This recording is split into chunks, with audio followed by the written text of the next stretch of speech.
neuroscientifique et je viens vous parler d'un nouveau scanner qu'on a développé au sein de ma discipline qui permet de regarder un cerveau humain ou un groupe de personnes et de déterminer en quelques millisecondes leur niveau d'intelligence. Ça veut dire que là, si je le fais sur cette audience, je pourrais à la fin vous dire le classement du plus intelligent ou intelligente au moins intelligent ou intelligente. Bon, c'est pas vrai, je suis neuroscientifique, mais je viens plutôt vous parler de pourquoi il ne faut pas aller dans ce sens. Et aussi de pourquoi on n'est pas si loin que ça. Alors, cette question nous intéresse dans ma discipline, que ce soit les neurosciences ou les sciences génétiques. C'est des questions qu'on se pose, mais c'est aussi des questions que vous vous posez. Et peut-être nous avons tendance à croire qu'un niveau élevé d'intelligence tient d'une petite poignée d'humains, d'un don rare. Alors, il nous paraît évident, par exemple, dans nos parcours scolaires, intimes, professionnels, que nous sommes différents au niveau de nos réalisations et que certains se distinguent par une facilité apparente pour les réaliser.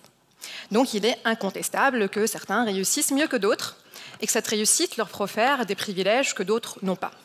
Devant ces évidences, on trouve dans le concept d'intelligence innée une sorte de refuge causal qui nous permet d'expliquer d'où émerge une faculté, pourquoi elle nous fascine et surtout pourquoi on ne la possède pas.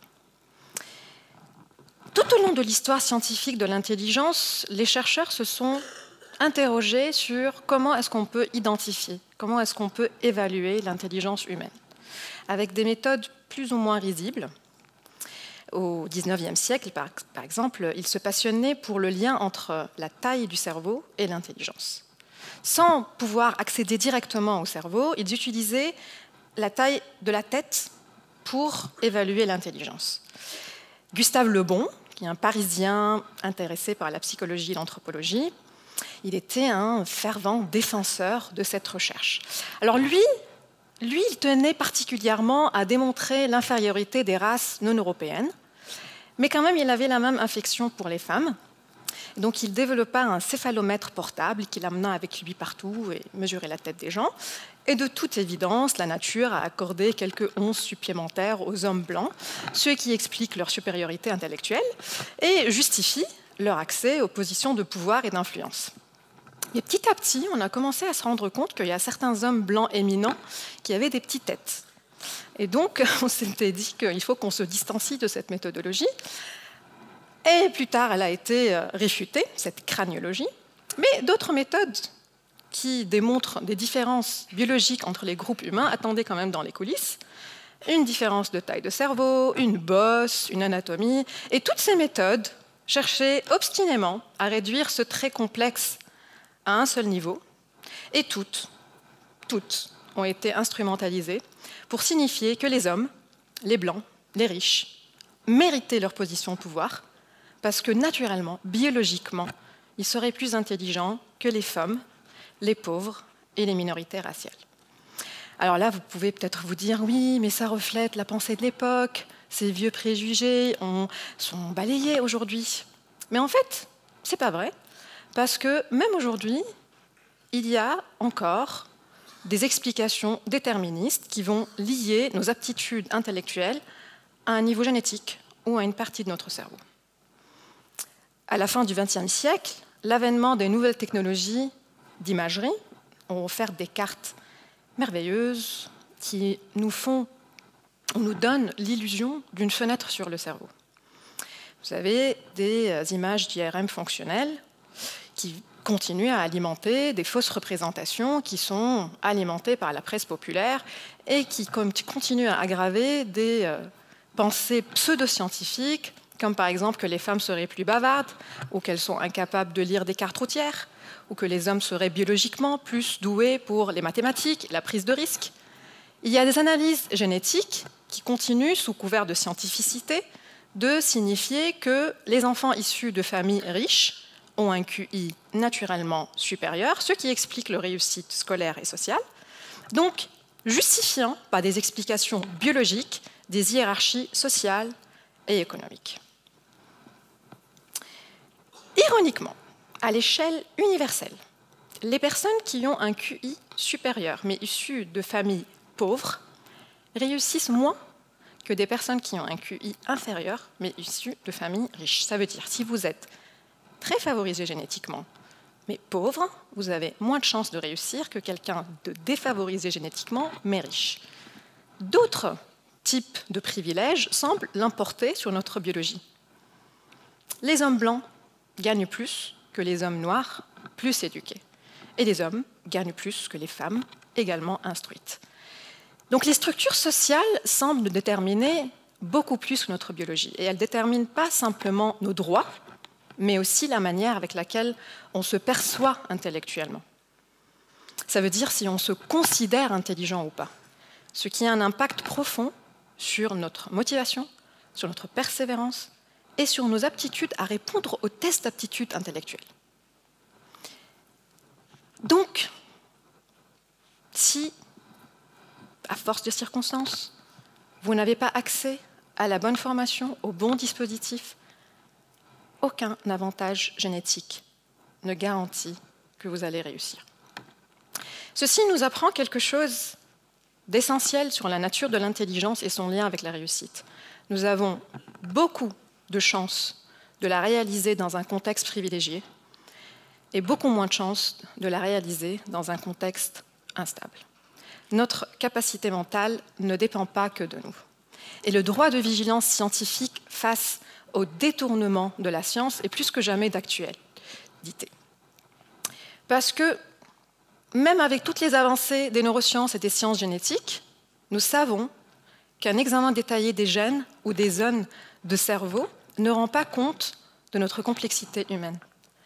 Alors, ces méthodes sont utiles, prometteuses, passionnantes. Mais si on se restreint à leur prisme, ce serait comme si on est dans un embouteillage, on veut comprendre pourquoi on est dans un embouteillage, on veut le résoudre, et on se met à ouvrir les capots des voitures et analyser leur moteur. On ne serait pas au bon niveau d'analyse. Et aussi sophistiqués qu'elles puissent vous paraître, et nous paraître scientifiques, ces critères actuels de tests cognitifs, d'imagerie, d'analyse génétique, ne rendent pas compte de notre complexité. Nous pouvons quand même nous entendre sur quelques faits de l'intelligence qui peuvent nous aider à faire avancer le débat. D'abord, l'intelligence n'est pas un trait monolithique comme les descriptions classiques de notre taille, de la couleur de nos yeux. C'est un trait complexe, qui n'est pas soigneusement emballé, étiqueté, rangé sur un seul brin d'ADN. Même Binet, Alfred Binet, le monsieur qui a inventé le test de QI en 1904, il savait que ce serait impossible de réduire ce trait complexe à un seul chiffre. Lui, il a été missionné par le ministère de l'Éducation pour développer un test psychométrique qui nous permet d'identifier les élèves qui ont des difficultés d'apprentissage pour les accompagner et pas pour les exclure. Ça veut dire que ce test a été conçu à une époque où on ne voyait pas l'intelligence comme un phénomène complexe et où on ne savait pas, d'ailleurs grâce aux neurosciences, que le cerveau est façonné et modelé par toutes les expériences de la vie. Ce qui m'amène à mon deuxième point. Notre vision moderne et populaire des tests QI, c'est qu'ils fournissent une mesure fixe de l'intelligence. Or, l'intelligence change au cours de la vie. Dans les années 90, un chercheur néo-zélandais, Jim Flynn, a découvert que chaque décennie, l'humanité gagnait en moyenne 3 points de QI. Ça veut dire sur le XXe siècle, on a gagné à peu près 30 points, ce qui est énorme. Et personne ne peut prétendre que nous avons évolué génétiquement en quelques générations. Ce qui s'est produit, c'est que nous avons été exposés à la logique abstraite que les tests de QI mesurent. Et peut-être les études les plus optimistes viennent d'expériences qui nous montrent qu'une année supplémentaire d'éducation peut augmenter le QI de 1 à 5 points. Ce qui montre qu'on n'a peut-être rien trouvé encore de plus robuste, de plus cohérent que l'éducation pour accroître notre intelligence. Mais après, il faut aussi savoir de quelle intelligence on parle. Dans notre société moderne, occidentale, comment est-ce qu'on explique l'intelligence? Par une rapidité, par une précision de nos facultés cognitives. Mais comment on conçoit l'intelligence, c'est une affaire culturelle et une affaire historique. Dans beaucoup d'autres cultures, une adaptation réussie ne correspond pas à notre façon de comprendre l'intelligence. Dans certaines cultures africaines rurales, les enfants qui arrivent à collaborer, qui arrivent à aider les adultes dans des tâches importantes sont considérés les plus intelligents. Alors s'ils réussissent à l'école, ils sont respectés. Mais s'ils n'arrivent pas à être solidaires avec les autres, ce ne seraient pas les plus intelligents du groupe. Donc réviser notre manière de regarder l'intelligence ne signifie pas que c'est un appel à rejeter toutes les tentatives de comprendre les liens entre notre biologie et nos aptitudes. Mais plutôt, c'est un appel à créer des opportunités adaptées à notre complexité qui écrasent toutes nos tentatives de diagnostic et de classement. C'est un appel qui est urgent parce qu'il est lié à la façon avec laquelle on se regarde, on regarde les autres, et il a des implications majeures sur les objectifs et les décisions qui régissent un des champs dans lesquels les fictions des aptitudes naturelles sont les plus prégnantes, qui est l'école. Parce que les conséquences sociales des tests de mesure d'intelligence au sein de l'école deviennent tellement discriminatoires quand ils viennent justifier et masquer des inégalités en faveur de ceux qui sont considérés les plus doués. Parce que l'école ne peut pas être juste un lieu d'évaluation où on évalue l'accumulation de connaissances et l'activation de fonctions cognitives. Elle peut être un lieu rêvé dans lequel on remet nos hypothèses du monde en question. Elle peut être un espace dans lequel on se permet le luxe inconfortable de changer d'avis et de nous entraîner à négocier et accepter nos différences. Alors, cela ne veut pas dire qu'il faut remettre en question la génialité et l'originalité de certaines prouesses, que certains puissent briller académiquement est certes possible, mais cela ne doit pas être vu comme une validation de la nature biologique de l'intelligence, mais plutôt comme un appel à regarder qu'est-ce qu'il y a dans leur parcours rendu possible cette capacité. Ça veut dire que les questions que nous pouvons nous poser détourne notre attention depuis qu'est-ce qu'il a de magique dans ses gènes ou qu'est-ce qu'elle a de magique dans ses gènes à quelle formation adaptée a-t-elle réussi ou eu, de quel fait s'est penché sur son berceau à quelle formation a-t-il ou a-t-elle suivi, de quel courage mystique leur permet de persévérer, à quelle méthode motivante aurait été exposée.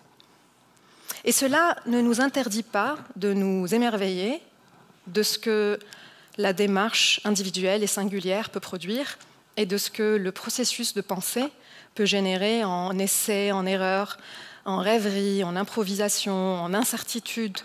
Tout cela est une beauté flagrante et ne nous empêche absolument pas d'observer les structures dans lesquelles ces phénomènes ont lieu. Et cela s'applique à toutes nos tentatives de réduire au niveau individuel ou une partie de notre individu, comme une partie de notre cerveau, ou quelque chose dans nos gènes, quelque chose qui est social, culturel, historique, géographique. C'est un peu comme si on s'émerveille d'une plume d'oiseau, de ses propriétés, de ses dimensions, de sa douceur, de sa couleur, mais tout en gardant à l'esprit que cela ne nous dit pas pourquoi vole un oiseau, dans quel sens et à quelle hauteur. Merci.